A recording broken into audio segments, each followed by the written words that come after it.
Hi, welcome, Broad Street Media. Want to welcome our interpreter, our guest interpreter for this interview. Hi, what's your name? Hi, my name is Kayleen Bangura. This is my sign name. Perfect. Where are you from? I was born in Trinidad and Tobago. Cool. Perfect.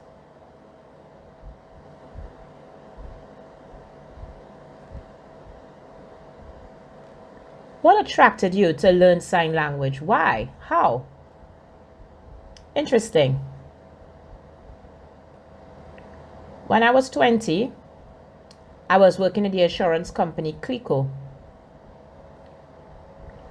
I used to go and buy these chick tracts at the Christian store.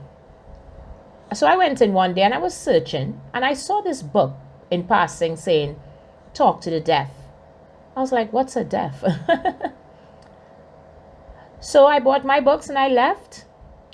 And I felt in my heart to go back and purchase that book, Talk to the Deaf. I did. I went home and I read the entire book. I learned all the signs.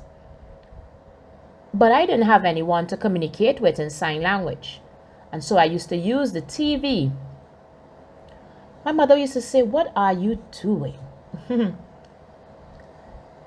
2 years later, I met my first deaf friend. Her name is Abina. Wow, cool, interesting.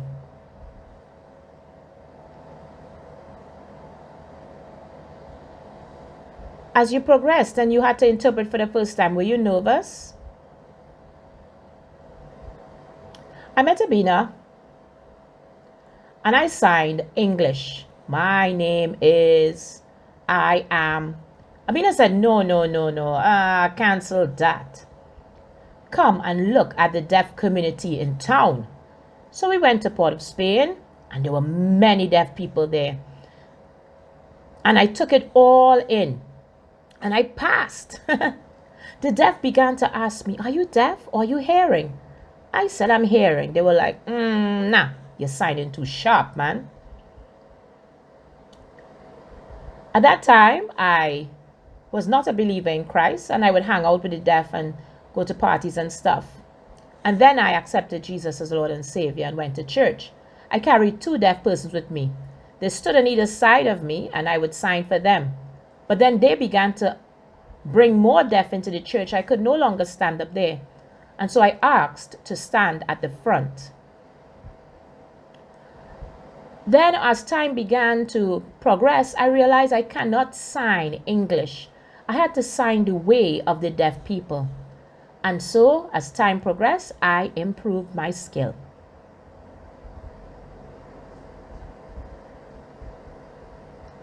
What made you decide you want to become an interpreter and support the deaf? Did you go to interpreting class or something?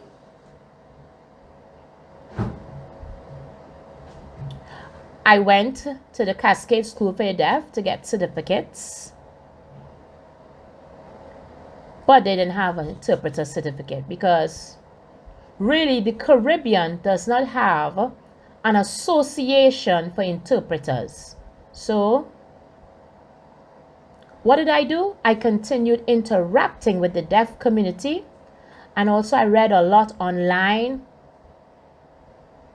And I did a few classes online from America, how to properly interpret for the deaf, for it to be clear and understood. Cool.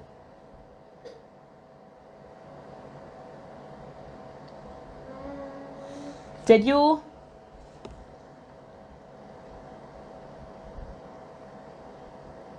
interpret on the TV? Are you the one that interpreted the song It Burning Out? A lot of the hearing people were upset about it. What is your view? Oh, that's an interesting, funny story. Hearing people know that song, that special song, it has dirty words in it. They know that. For us hearing people, we use a lot of concepts and analogies to to cover over the true meanings or etc. of songs. But of course, we know that the deaf are blunt. Yeah? So when I heard the song, I understood the assignment. Sign it so that the deaf community would understand clearly what was happening. So I signed the song, and then I went home and I was relaxing and sleeping, and my phone kept buzzing, and I saw a message from my friend saying check Facebook. So I did. I was like, oh my word, this thing gone viral. But it wasn't a bother to me because I just signed it for the deaf to understand what the issue was about.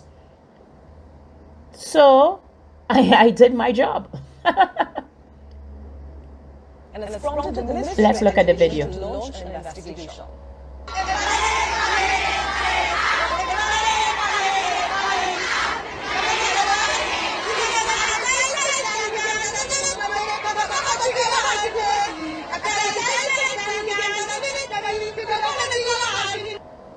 That's Singing Bubbles with a group of primary school pupils singing along to her popular. Wow. It's important for interpreters to get the clear meaning across to the deaf community. Yes. It's not easy at times, but it's necessary. Next question. How many years have you been interpreting? From Trinidad to now? 24 years. But interpreter, 20 years. Ooh, that's a long time that you've been interpreting. Wow.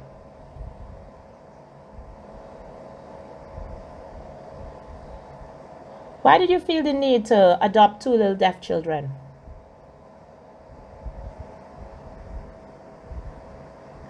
The boy, his name is Rikai.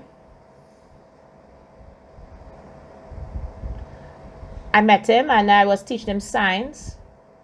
He came to my home every day and I would teach him sign language.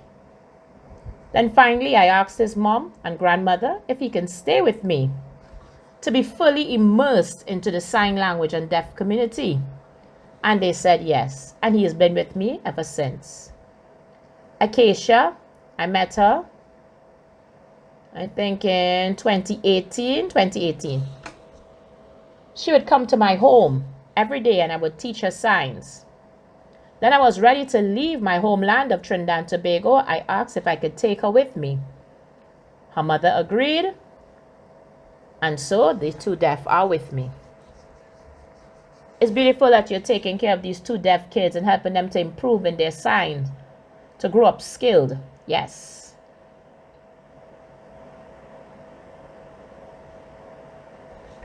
I realized we traveled a few different islands. Why?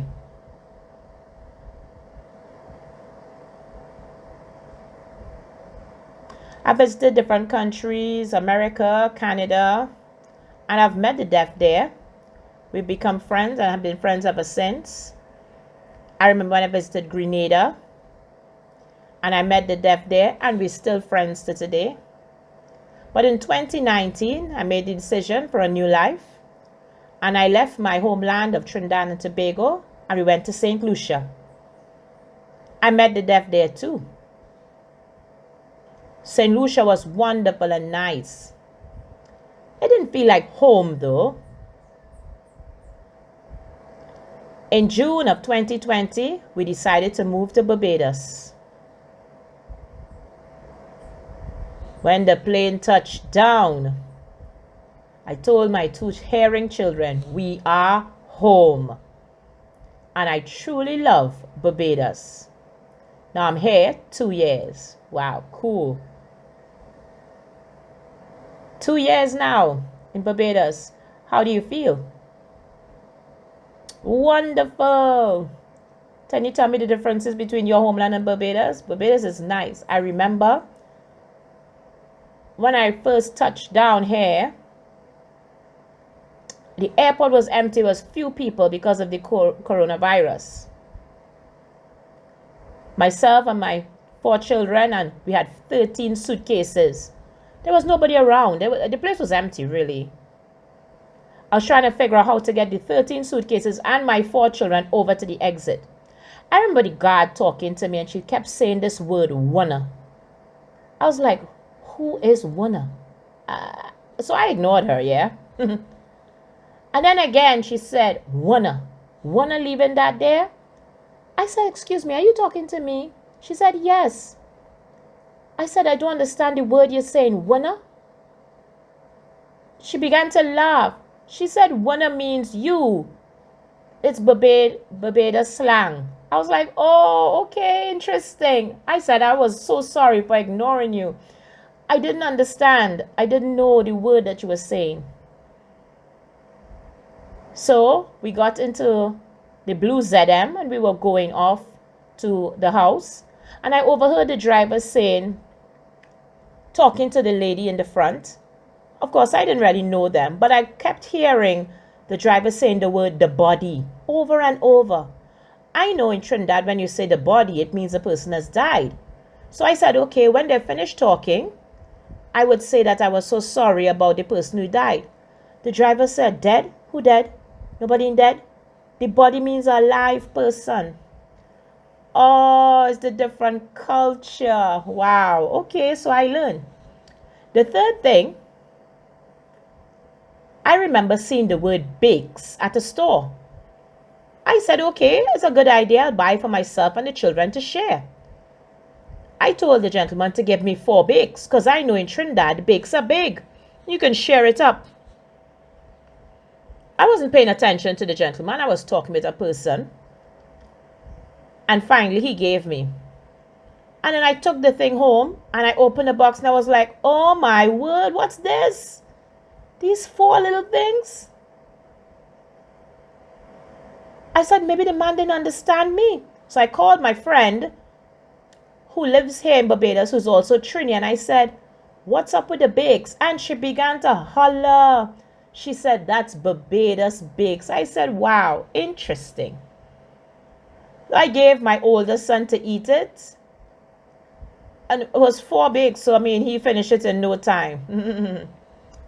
Anyway, so the next day, I went and I said, please give me 14 bakes. The man laughed. I said, wow, Barbados and Trinidad bakes are so different. That was interesting for me. Thank you for telling us your experience, your story.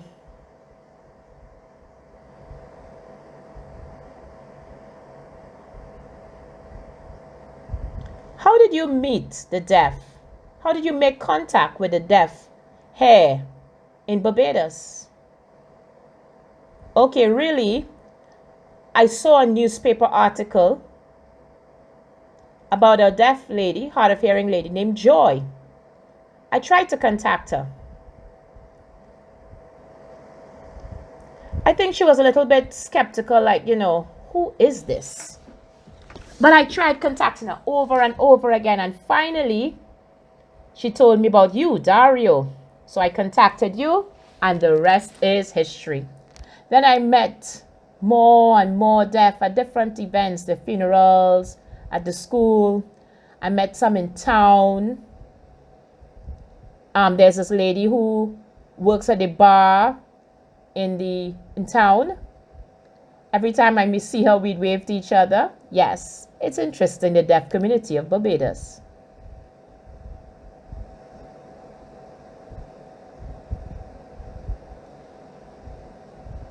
Remember when I contacted you to come and help interpret at Dale's funeral here in Barbados? How did you feel?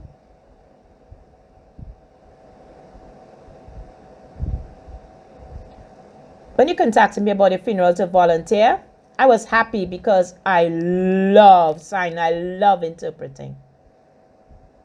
My personality is very friendly and funny. Added with the signs, it's perfect. When I got there at the funeral, I was happy but a little bit nervous because I know that people would be looking at me, who is this lady, and if I'm signing well or not. So I was a little bit worried. But as I looked at the deaf faces, I realized they were paying attention to me. I was happy to see that when I signed, the deaf and the hearing were laughing at the exact same time, which gave me more confidence to keep signing. As I kept looking at their faces, and I saw the deaf saying, yes, I remember that happened, and that's so true, it gave me more and more confidence. I said, you did not even wait for me, and at this he let out his hearty laugh. He would visit me at my office in the Bell, where he would sit and chat about his new endeavors between gulping down cups of water. Dale was a walker and he needed his fuel. Dale was a serious man. Well, and so they build big houses, accumulate financial instruments and land that they can then bequeath to their children and children's children. But we find...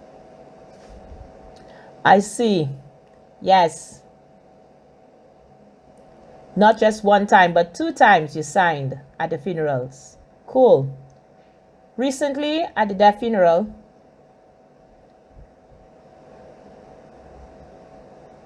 you came and you met the different deaf and you were interacting with them.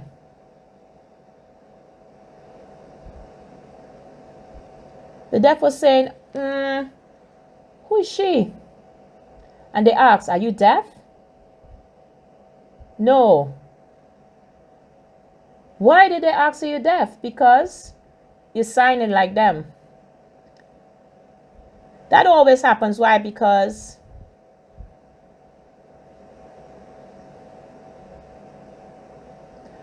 it's so boring to always just be using the signs. Me, I look at the deaf and I try to copy their facial expression, their body language.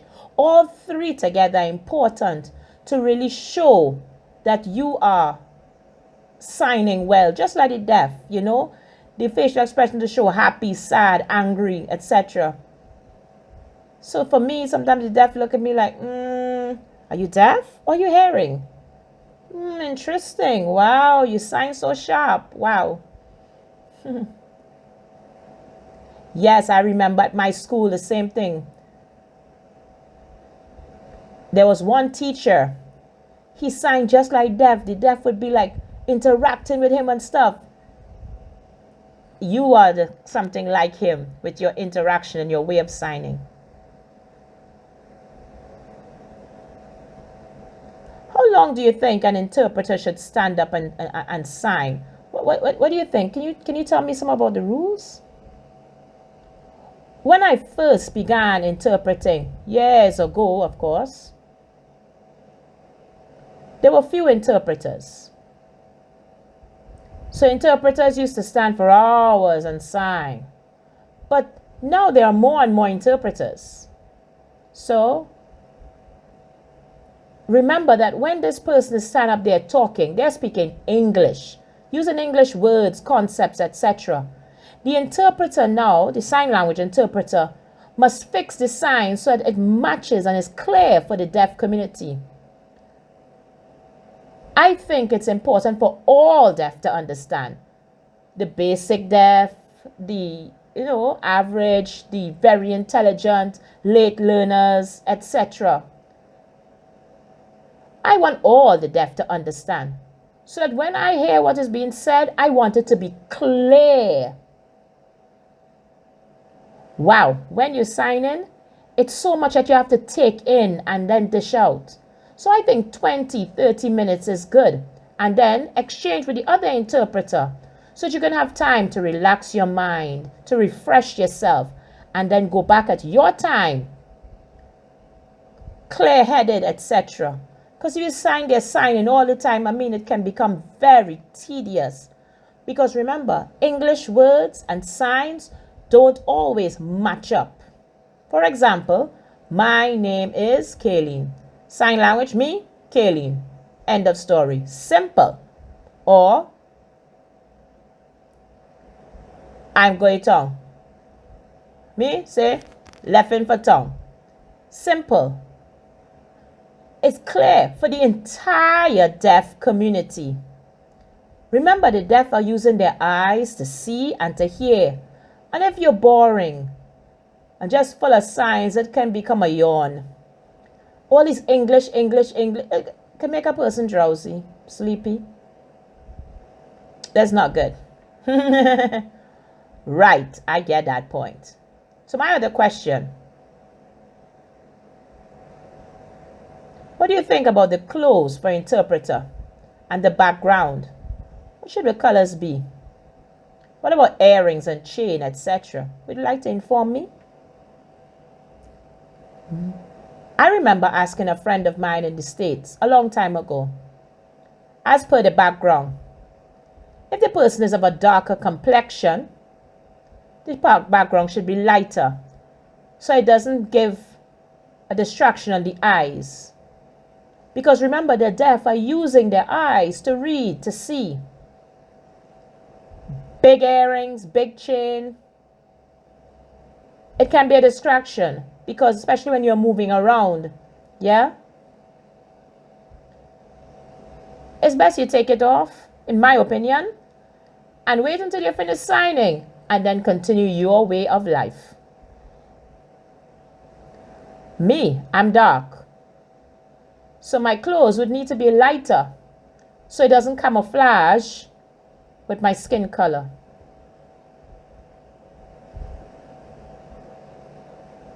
What's your sign for the Caucasians? Okay.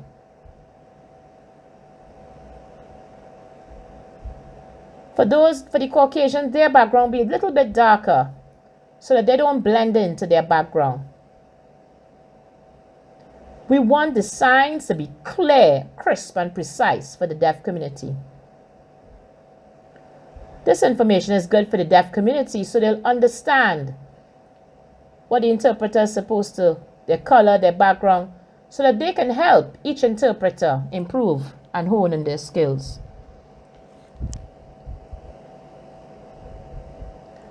The Caribbean does not have a registry of interpreters. Mostly the volunteered interpreters.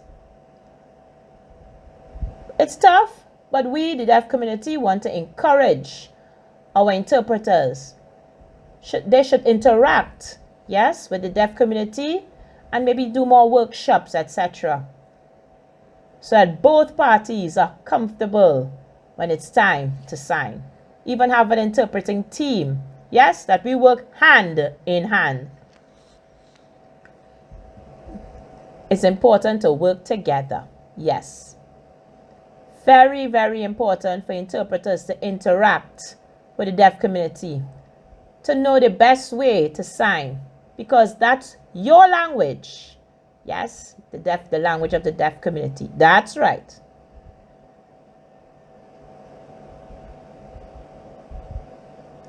How you feel about interpreting in Trinidad? I loved interpreting in Trinidad.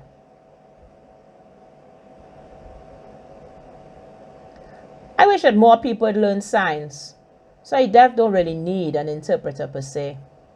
For example, in the bank, the deaf need to carry an interpreter. If you want a loan, you don't want this other person to know your information that you're going to borrow money. It's awkward. For me, if the bank tells me no, it's just me knowing the information. But for a deaf person, when the bank says no, it's now me, the interpreter, and the bank now know that I've been rejected, denied. Yeah, because for the deaf person, it's like, oh my, now the interpreter knows I've been rejected, denied. Or like going to the doctor, that's a private experience, my business, like cancer or AIDS or whatever.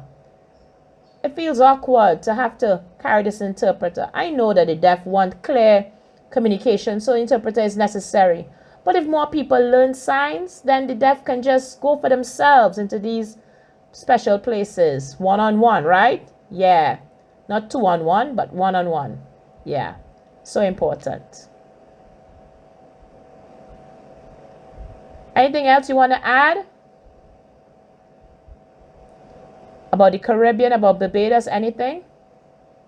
Well, two things. One,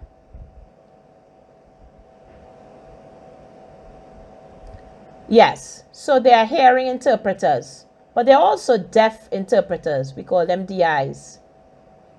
You're like, what? Deaf interpreters? Yes. So it means that the deaf person is the one in front of the camera and the hearing person is the one behind. You can't see them. So the hearing person is signing, you know, how they know from their first language, English. But the deaf person is now going to take that and with their skill and their ability or their knowledge of the signs and be able to really put it forward so that the entire deaf community knows and understands. Of course, including their facial expression and body language. Then it's clear to all of the deaf community. So they call them DIs, deaf interpreter. And Trinidad has a few. Barbados can have the same thing because they have many intelligent deaf people here, like you, Dario, and Joy. And there are others, yes, that can be chosen to become deaf eyes. It gives the deaf a sense of pride, a sense of purpose. This is my language. The second thing, I want the deaf, I want Barbados public to know that the deaf can. Please stop with the, you can't hear, you can't talk, oh gosh. With your facial expression and your body language, so much, stop that. My gosh, Dario is so skilled with his videography and picture taking. Joy has such a skill with the painting. Please, there's no time for the, oh my gosh. Nakira has skill with the baking. Please stop with the, oh my gosh, I'm so sorry for you. The only thing the deaf can do is hear. In America, they have deaf doctors, vets, dentists, nurses, you name it, they have it. Deaf people there. They have their own business. In the Caribbean, the deaf can too. So please stop with the mercy me and the... Sometimes I go out with my two deaf kids. I remember last year we went to Massey. And the cashier was talking with Acacia. She was saying something and I said, well, she signed, she's deaf. The person's like, the cashier was like, oh my, okay, right. I was like, okay, what's the issue? You sorry for what? She talks all day. Yeah, she talks all day. It's just that you don't know her language. Do you feel sorry for people who speak Spanish? Do you say mercy you because you speak Spanish? No. So why are you saying, oh my gosh? She has her language. She chats. She can communicate. Yeah. She's perfect. Stop with the mercy. Oh my gosh. That's a bad habit. Perfect. Beautiful story. Deaf individuals here in Barbados have a lot of skills. Some of them have their own business, etc. Thank you for your time coming in.